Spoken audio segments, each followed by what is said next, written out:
Something you commonly see from the Reformed is that we should commune them. Sometimes they appeal to George Calixt and say that the Lutherans have been too exclusive historically. For the sake of argument, let's concede that Calixt was right.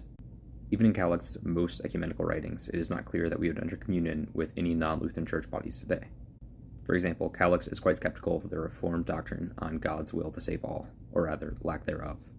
He seems to recognize that some construals of the Reformed view are more acceptable than others on this point.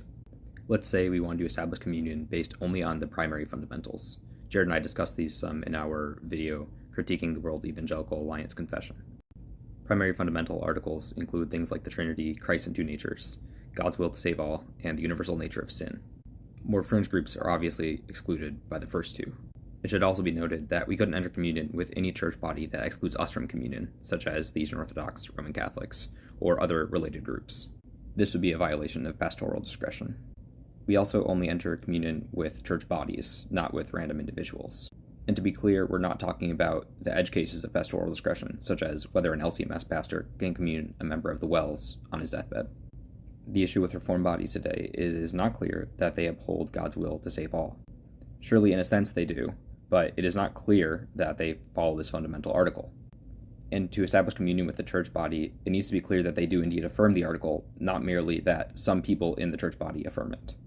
And this would apply both to Dutch Reformed and Presbyterians and Congregationalists that are in the US. On the other hand, you have groups like Provisionists that seem to deny the universal nature of sin. So this would exclude, for example, many evangelical groups or Baptist groups, because they have many provisionists in them, whether by name or by profession of doctrine. Anglican churches run into pretty much the same issue as the Reformed here.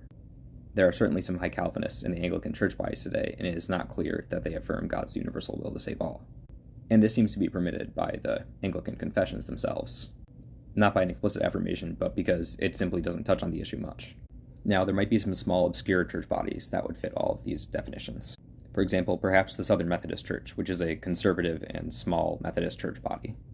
But we're talking here under 100 congregations. This is not a big group, and it's highly regional. And surely there are a swath of individuals who affirm the primary fundamental articles, but they belong to church bodies that do not require subscription to these. And thus those church bodies allow people to deny those primary fundamental articles. So where would this leave us?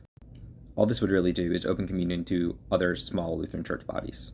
For example, the AFLC, or Laestadians. It would also not open communion to liberal bodies because it's not clear that they affirm other primary fundamental articles.